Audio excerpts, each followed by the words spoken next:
क्योंकि वो अनामिका को पसंद नहीं करता था और अनामिका उसकी जीवन साथी बनकर उसकी जिंदगी में आ गई, तो उसे देखते ही रमेश को बड़ा गुस्सा आता था।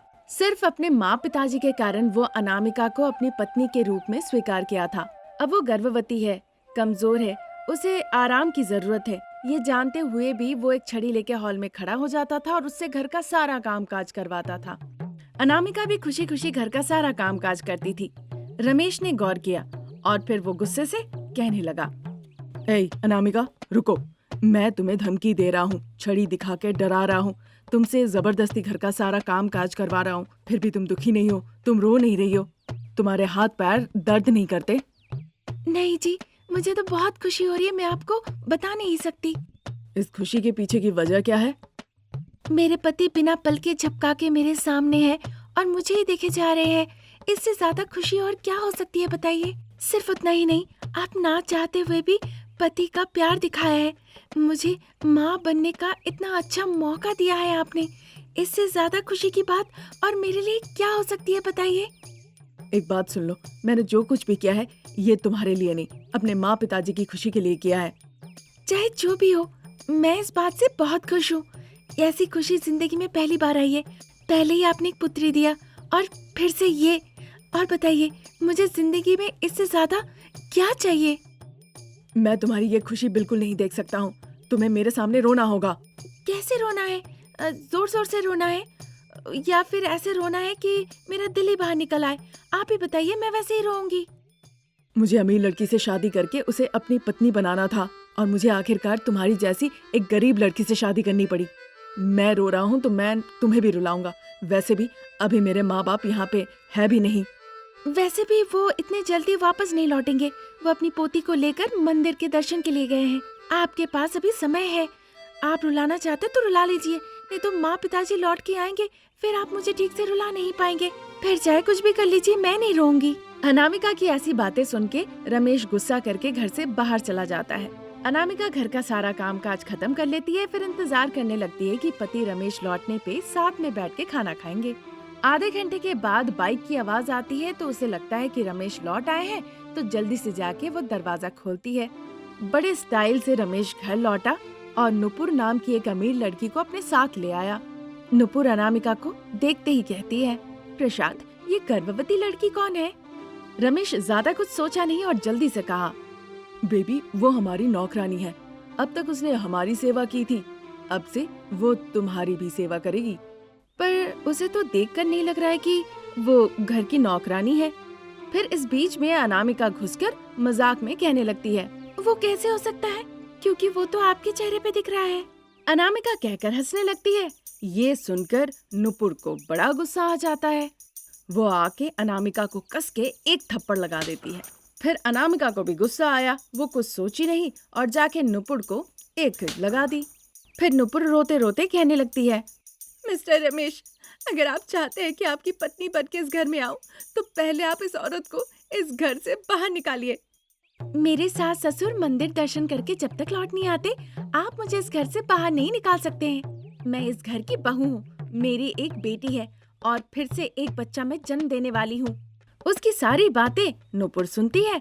फिर वो गुस्से से कहने लगती है, देखो रमेश, अगर तुम चाहते हो मेरी तरह अमीर लड़की तुम्हारी पत्नी बने, तो तुम भी एक घटिया औरत के पति नहीं रह सकते हो। अगर तुम चाहते हो कि तुम मेरे पति बनो, तो तुम्हें इस औरत को पूरी तरह से छोड़ के आना होगा। ऐसा कह के नुपुर वहाँ से चली जाती है। रमेश को बहुत गुस्सा आता है। वो अपनी पत्नी को बहुत पीटता है, फिर उसे एक कमरे के अंदर डाल के बाहर से ताला लगा देता है। अनामिका जमीन पे गिर के बहुत रोती है। पानी के लिए तिल तिल वो तड़पने लगती है। ठीक उसी वक्त प्रसाद और शारदा अपनी पोती को लेकर रेलवे स्टेशन के बाहर ऑटो के लिए इंतजार कर रहे थे। प्रसाद के हाथ में एक कागज था जिसमें अनामिका की तस्वीर छपी हुई थी और नीचे लिखा हुआ था कि उसने 25 करोड़ रुपए जीता है। ये देखकर वो दंपति बहुत उत्साहित हो जाते हैं। ऑटो में बैठकर वो कह रहे थे कि अनामिका उनकी बहू है, रमेश की पत्नी है, इसलिए वो बहुत खुश है। और इसी तरह की बातें करते हुए वो घर आ रहे थे। उधर 10 मिनट के बाद रमेश घर लौट आता है। अनामिका पानी पानी करके चिल्लाती है, पर वो परवाह नहीं करता। मैं तुम्हें पसंद नहीं करता हूँ, फिर भी तुम मेरी जिंदगी में आई। अब जो जिंदगी में चाहता हूँ वो भी जीने नहीं दे रही हो। जब तक तुम्हें पूरी तरह से जिंदगी से ना निकालो, मुझे चैन नहीं मिलेगा। वैसे भी घर में माँ पिताजी अभी है नहीं। अगर मैं अभी कुछ भी करता हूँ तो मुझसे पूछने वाला भी कोई नहीं है। वो बहुत कमजोर थी। जब उसकी इस तरह की बातें सुनती है, वो हिम्मत जुटाते हुए बहुत कष्ट से कहती है, ईश्वर देख रहे हैं, वो मुझे आके जरूर बचाएंगे। जब इधर अनामिका बहुत ही तकलीफ के साथ ऐसी बातें कर ही रही थी, वो अनामिका का कार लेता है और तेजी से चला के रेलवे स्टेशन की तरफ जाने लगता है। उधर ऑटो में बैठ के प्रसाद, शारदा और उनकी पोती रेलवे स्टेशन से घर लौट रहे थे। रास्ते में वो देखते हैं उनका बेटा बहुत तेजी से गाड़ी चला के रेलवे स्टेशन की तरफ जा रहा है। अजी, हमारा बेटा तो रेलवे स्टेशन की तरफ जा रहा है। वही तो। अरे बाबू, ऑटो घुमाओ जरा और उसके पीछे पीछे चलो। उनके बातों के अनुसार ऑटो वाला भी ऑटो घुमा के उस गाड़ी के पीछे पीछे जाने लगता है। फिर वो कार एक सुनसान जगह पे पहुंचती है और गर्भवती अनामिका को ले जाके वो रेलवे ट्रैक पे सुला देता है। उसके हाथ एक रस्सी से बांध रखा था और नुपुर एक पेड़ के पीछे खड़ी होकर ये सब कुछ देख रही थी। इस बीच एक ट्रेन आ रही होती है। प्रसाद, शारदा और उनकी पोती तब तक वहाँ पहुँच जाते हैं। माँ को उस हालत में देखकर श्री चिल्लाकर कहती है, माँ, माँ। चिल्लाते हुए वो भागकर अनामिका के पास जाती है। भले ही रमेश को अपनी पत्नी से कोई लगाव ना हो, पर बेटी को उस तरह देखकर उसका दिल दहल जाता है। जल्दी से आके वो अपनी बेटी और अनामिका का जान बचाता है। अरे बेटा, तुम्हें अमीर पत्नी चाहिए थी ना? देखो, ये देखो। शारदा लाके वो अखबार उसके हाथ में देती है, जहाँ लिखा हुआ था कि अनामिका 25 करोड़ रुपए जीती है एक लॉटरी में। ये देखकर वो बहुत उत्साहित हो जाता है। तब जाके रमेश को अपनी गलती का एहसास होता है और वो अपने परिवार के साथ खुशी खुशी रहने लगता है। ये कहानी अगर आपको पसंद आई तो हमारे चैनल को जरूर सब्सक्राइब करें। थैंक यू फॉर वॉचिंग करें। त्रिपुरा नाम के गांव में शारदा और अनामिका सास बहू रहा करती थी। शारदा अपनी बहू के साथ बड़ा अलग व्यवहार करती थी। जब उसका बेटा वहाँ रहता था और पत्नी के साथ प्यार से बात करता था, जैसे ही बेटा काम से बाहर गया, बस कोई ना कोई बात लेकर अपनी बहू को डांटते रहती थी। इस वजह से अनामिका अपने पति को काम पे ना जाकर बस उसे घर पर ही रहने के लिए कहती थी, लेकिन वो उसकी कभी बात मानता ही नहीं था, परवाह नहीं करता था। अब बेचारी क्या करती, सब किस्मत थी। एक दिन सास बहू किचन में थी। वो तरह तरह के पकवान बना रहे थे। चिकन, मटन, फिश, अंडे, ऐसा कौन सा वैरायटी नहीं होगा। साथ ही साथ पकोड़े भी थे। ये देखकर अनामिका के मुंह में पानी आने लगा। सासू माँ को जैसे इस बात की खबर चली, वो अपनी बहू रानी को सावधान कर देती है। डर के मारे अनामिका चुपचाप काम में लग जाती है। इसी बीच सासू माँ के पीछे मुड़ते ही अनामिका जल्दी से एक चिकन पीस मुंह में डाल लेती है। बस अब चूंकि चिकन गरम था, अनामिका का मुंह जल जाता है। गर्मी की वजह से नाक कान से धुएं निकलने लगते हैं। अनामिका जोरों से चिल्लाने लगती है। ये देखकर सासू माँ मुस्कुराते हुए आती है और उसे एक ग्लास पानी पीने को देती है। अनामिका जल्दी से वो पानी लेके गटगटा के पी जाती है। बहुत काम कर लिया तुमने किचन का बेटा, अब जाके घर का काम करो। अगर तुम यहाँ रहोगी तो मैं ठीक से खाना भी नहीं पका पाऊंगी। ये सब सुन के अनामिका अपना जला हुआ मुंह लेके अपने बेडरूम में चली जाती है। आज ऐसा क्या खास बात है कि सासू माँ तरह तरह के पकवान, नाश्ता बना रही है? क्या है आज? माँ ने बताया नहीं, आज पिताजी की पुण्यतिथि है। अच्छा, ऐसा क्या? आज तो कम से कम आप घर पे रह सकते हैं ना? क्या अनामिका, तुम हर दिन मुझे घर पे रहो क्यों कहती हो? तुम्हारी समस्या क्या है? माँ तुमसे कुछ कहती है? तुम्हें खाना नहीं देती है या फिर तुम जितना मांगती हो उतना खाने नहीं देती है? बताओ अनामिका, मैं माँ से जाके सीधा सीधी पूछ लूंगा। इस तरह से घुट घुट के क्यों जीना, बताओ। हाँ जी, मैं इस बारे में आपसे कई दफे कहना चाहती थी, पर कभी भी अच्छा मौका नहीं मिला। आपके जाने के बाद सासू माँ मेरे साथ अच्छा बर्ताव नहीं करती है। छोटी छोटी बात के लिए डांटती है। बिना मतलब का वो मुझसे लड़ते रहती है। देखो अनामिका, मेरी माँ बिल्कुल ऐसी नहीं है। कौन सासू माँ अपनी बहू से बिना मतलब का लड़ाई करेगी, बताओ। कहीं और क्यों, हमारे घर पे करती है आपकी माँ, मेरी सासू माँ। ठीक है, फिर मैं माँ से जाके पूछता हूँ। नहीं, अगर आप घर पे नहीं रहेंगे तो भी अच्छा है, लेकिन मैंने कहा और आप जाके पूछ लेंगे, ये सही नहीं होगा। तुम ही सब कह रही हो। अब मैं कह रहा हूँ कि मैं जाके पूछता हूँ तो तुम उसके लिए भी मना कर रही हो। कैसे चलेगा? ठीक है, मैं अभी ऑफिस के लिए जा रहा हूँ, ध्यान रखना, माँ का भी ध्यान रखना। ये बात जाके अपनी माँ से कहो ताकि अपनी बहू का वो ध्यान रखे। माँ को कहने की कुछ जरूरत नहीं है, उन्हें सब कुछ पता है। ऐसा कहकर बेडरूम से वो हॉल में जाता है। हॉल में सोफे के ऊपर शारदा गुस्से से बैठकर टीवी देख रही थी। ये देखकर अनामिका जल्दी से किचन में जाती है और लंच बॉक्स ले आती है।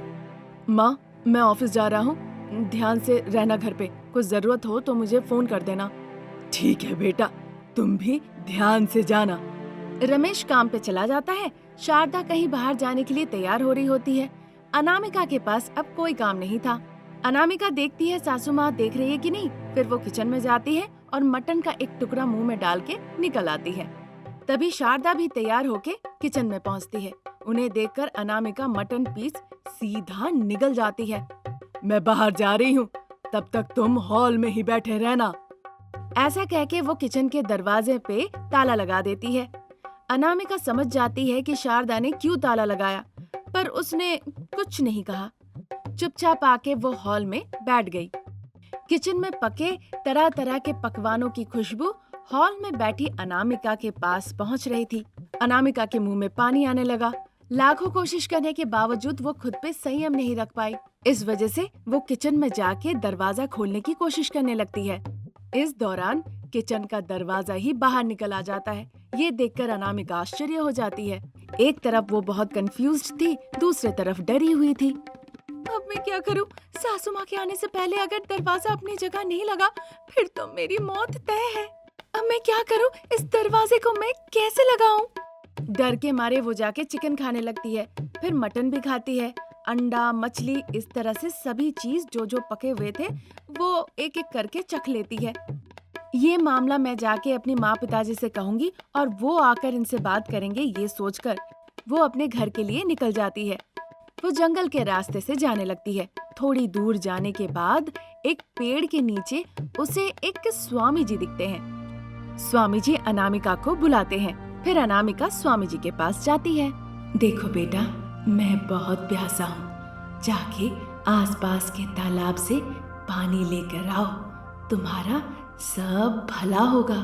सब अच्छा होगा स्वामी जी, फिर तो मैं अभी ला देती हूँ। ऐसा कहकर स्वामी जी का कुंडली लेकर वो स्वामी जी के लिए तालाब से पानी लाकर देती है। उसके बदले स्वामी जी उसे एक छोटे से आकार का दरवाजा खिलौना देते हैं। ये देखकर अनामिका को कुछ समझ नहीं आता है। देखो बेटा, ये एक जादुई दरवाजा है, जब भी तुम इसे रखोगी ये एक बड़ा दरवाजा बन जाएगा और जब तुम इसे ना कहोगी ये खुद ब खुद छोटा बन जाएगा। स्वामी जी की ये बात सुन के अनामिका की मानो जान में जान लौट आती है। जल्दी से वो मायावी दरवाजा लेके सासू माँ के घर पहुँचने से पहले अनामिका भागते हुए अपना घर पहुँचती है। शारदा तभी भी लौटी नहीं थी। अनामिका जल्दी से उस छोटे से खिलौने को रख के अनामिका उसे बड़े दरवाजे में बदलने को कहती है। फिर वो छोटा सा दरवाजा बड़े दरवाजे में बदल जाता है। लंबी सांस लेके दिल पे हाथ रख के ईश्वर को धन्यवाद कहती है। तब तक शारदा जो बाहर गई थी वो लौट आती है। अनामिका हॉल में सीधी सादी बनकर बैठ के टीवी देख रही थी। जल्दी से शारदा किचन में जाती है पकवानों को देखने। देखती है सभी थोड़े थोड़े बचे हैं। ये देखकर उसे बड़ा गुस्सा आता है। क्या बहू, जो मैंने पकाया था वो सब तुमने खा लिया? अरे सासू माँ, आपने ही ना दरवाजे में ताला लगाया था, फिर मैं ये सब कैसे खा सकती हूँ? मेरे पास दूसरी चाबियाँ हैं क्या कि मैं उससे खोल के सारा पकवान चुपके चुपके खा ली? आप ही बताइए ना माँ जी। अनामिका की ये बात सुन के शारदा भी सोच में पड़ गई कि बात तो सही कह रही है और ये देखकर अनामिका मनी मन बहुत हंसती है।